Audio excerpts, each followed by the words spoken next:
Ho, ho, ho! It's an early Christmas show.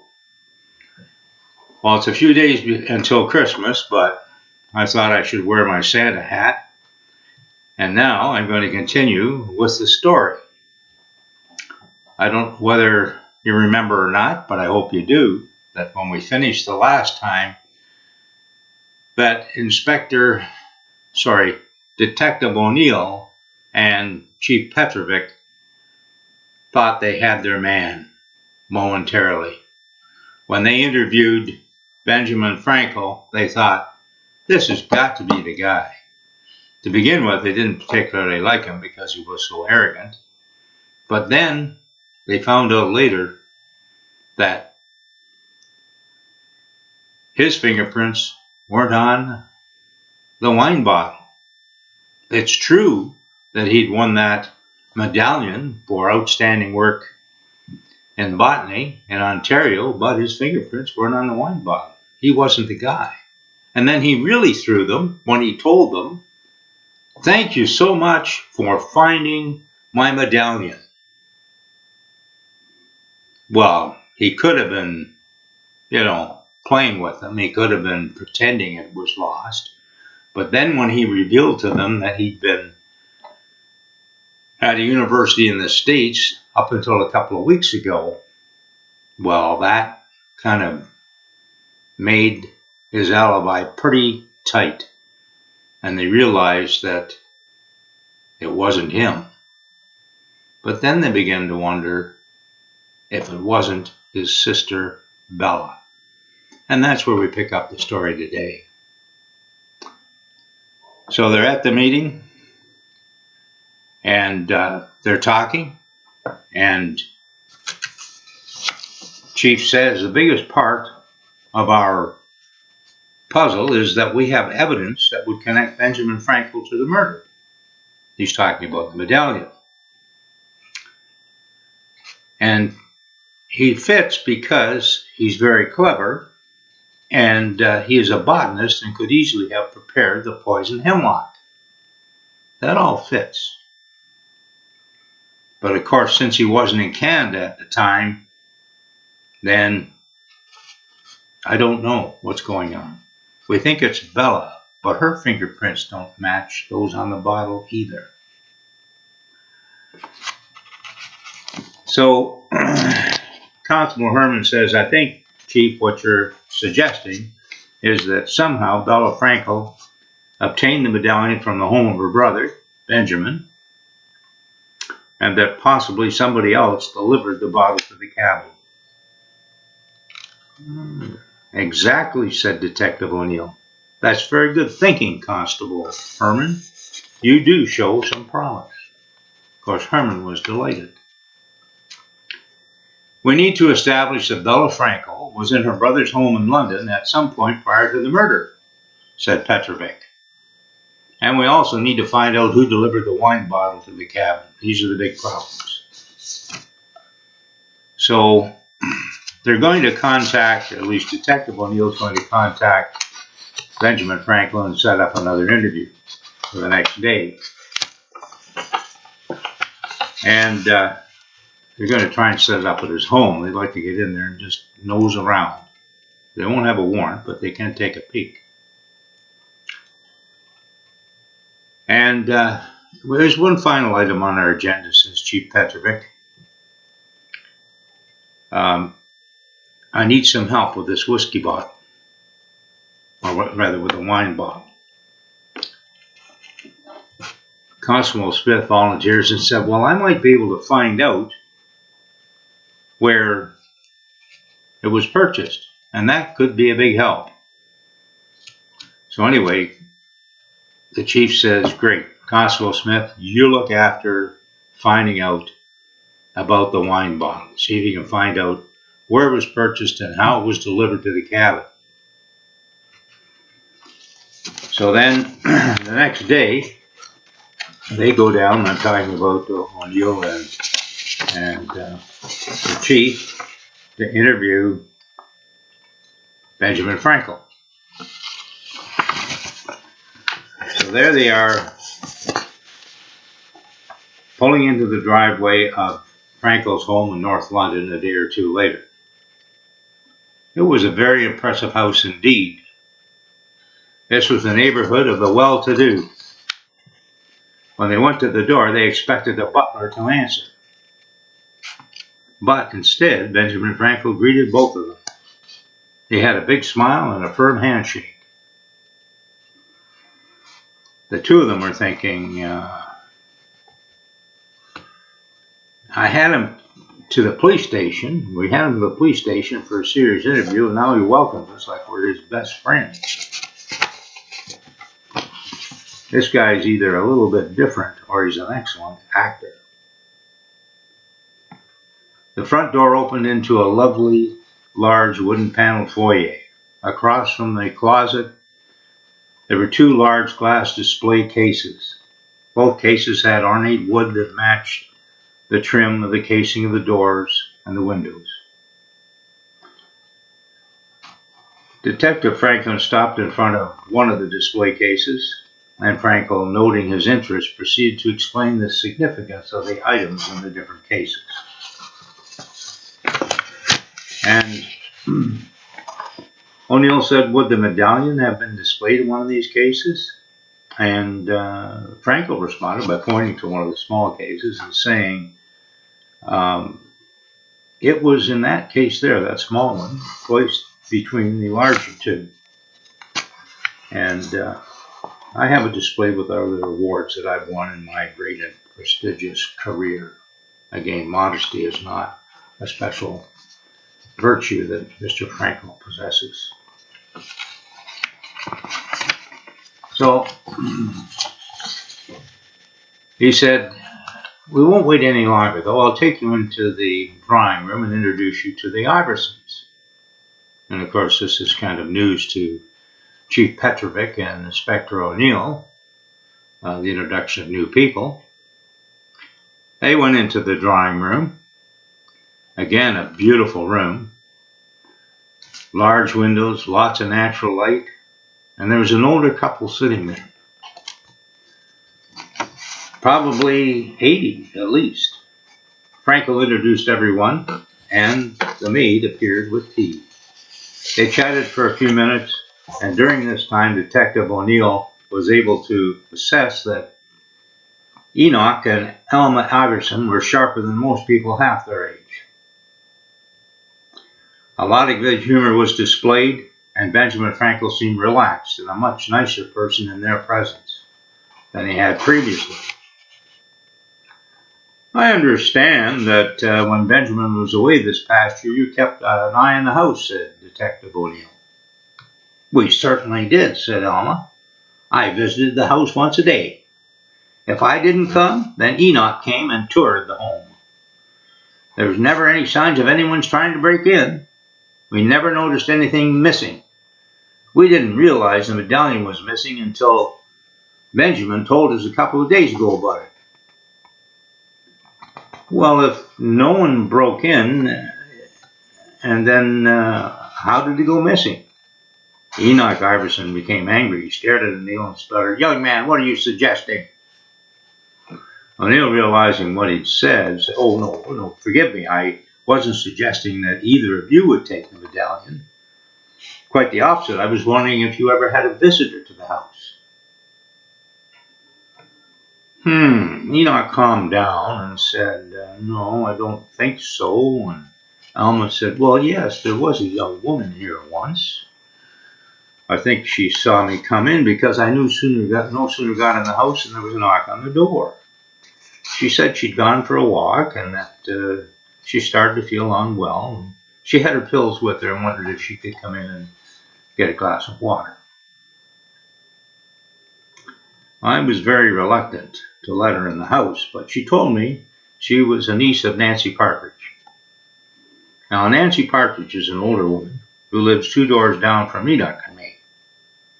The woman was very well dressed, and I thought I did recognize her.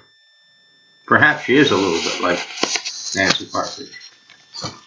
Can you describe this woman to me?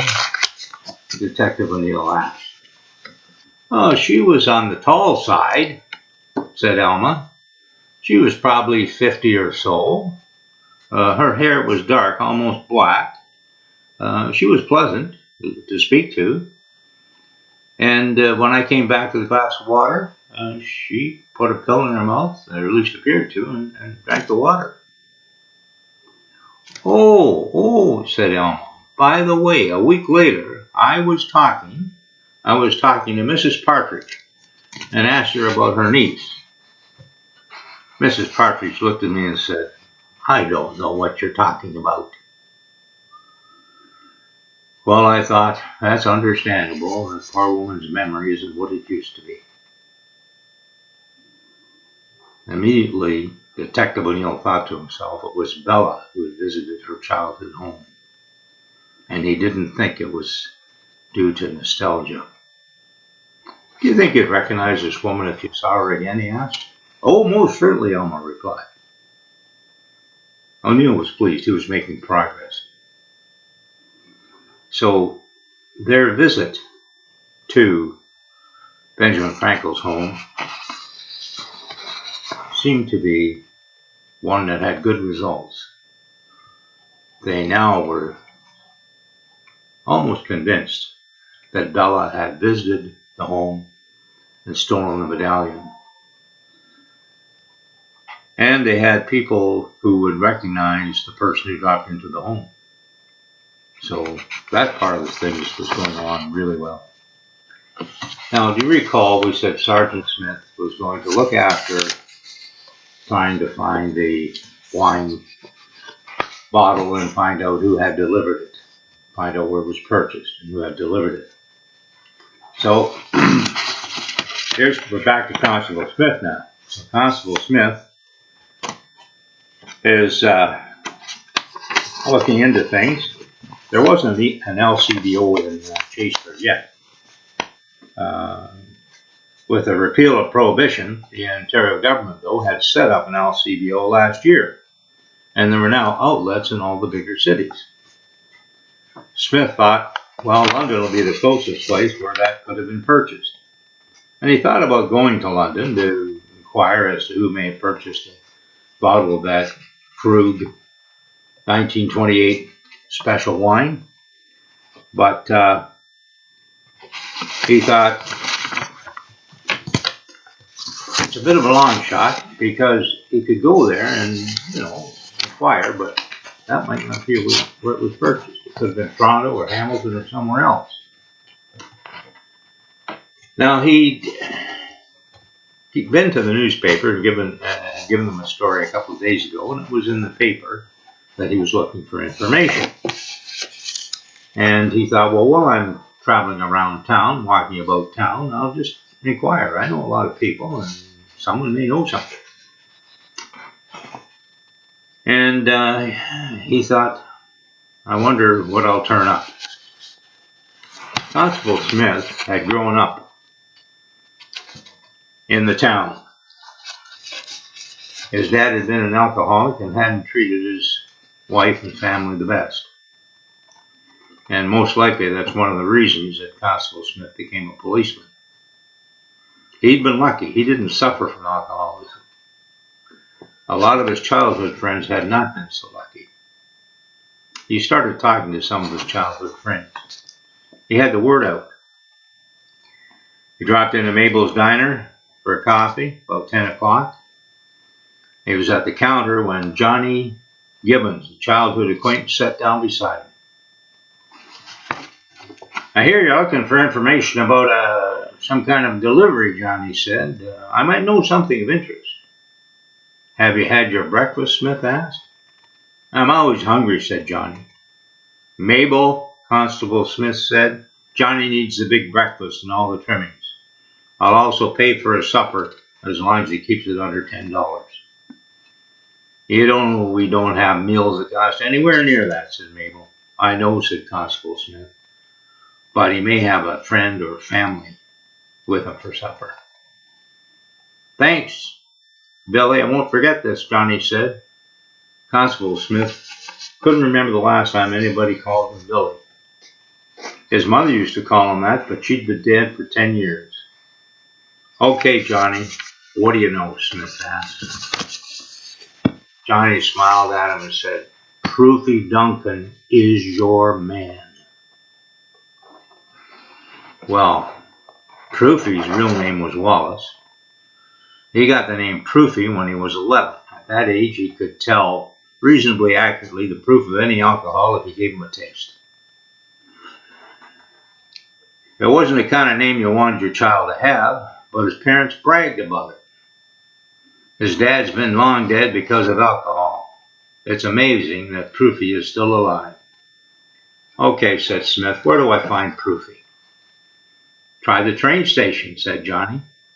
That's how he makes his money. He hangs around there hoping somebody needs something moved or carried, and they'll pay him a little bit for it. About a month ago, I was down at the station talking to him. That would have been, let me see, in May. Yes, in May. He was all excited about some lady that paid him $20. Can you believe it? $20 to deliver a bottle of wine. Well, that was big news. Thanks, Johnny, said Smith. You've been a big help. If this works out, I owe you more than supper. See you later. Enjoy your breakfast. Good fortune was smiling on Smith. He got to the train station, and Proofie was there, helping an older man carry some suitcases and a couple of boxes onto the train. Constable Smith waited until Proofie was finished. Then he approached him and said, I need to interview you. Proofie looked nervous, like he might run. I didn't do anything, he mumbled. It's okay, Proofie, Smith said. You're not guilty of anything. The chief and I just need to talk to you. We think you have some information we can use. You will be free after the interview, and we'll even buy you supper. You'll be doing us a good deed. Supper was a magic word. Proofie relaxed a bit and walked with Constable Smith to the police station. Fortunately, the chief of police was available. He kindly asked Proofie how he was doing, and then Petrovic said, come into my office and we'll have a chat. Proofie was a little bit nervous, but he did follow the chief in and said, okay, what do you want? Chief said, we heard that you delivered a wine bottle to a cabin in the bush near Goshawk for somebody back in May. Proofie hesitated and he looked quite uncomfortable. You didn't do anything wrong, the chief said. We just want some information. Do you remember the day in May that you delivered that bottle? Honest, I didn't open the bottle. I didn't drink any of it. I just did what I was paid to do, said Proofie. The lady wouldn't pay me until I came back to Chaseford and showed her the empty container and the ice. It's okay, Proofie. We know you didn't drink any of the wine. The chief thought, if you had, you'd be dead and buried by now, but he didn't say anything about that. Do you remember the date? The chief asked again. Sure. The lady paid me $20. That's more than I usually make in a month, and I was so excited I wrote it down in my book.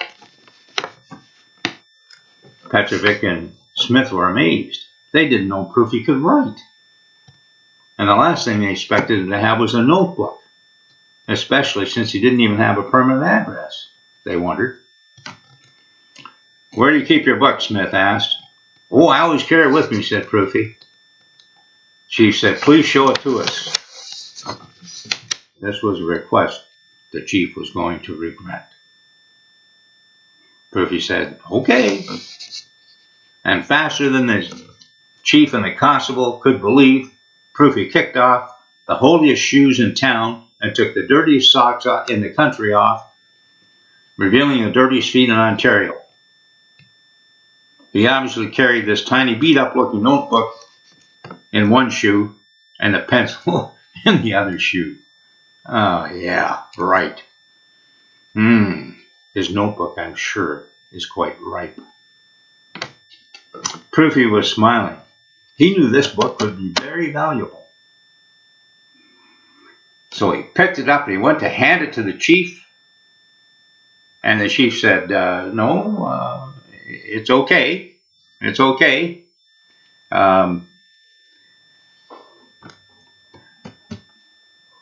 Just show me the page with the date on it. Proofie pointed at May the 18th. That was the fateful day, if you remember back in our story. May the 18th. The chief then said to Proofie, that's an important piece of paper and an important date. If we give you another small notebook that fit in your shoe and an extra pencil, can we keep this notebook? Sure, said Proofie, I hope it helps. It certainly does, said the chief. You've been a big help to us. I'm going to tell Mabel that you earned 3 free breakfasts. But, Proofie, please put your shoes and socks back on.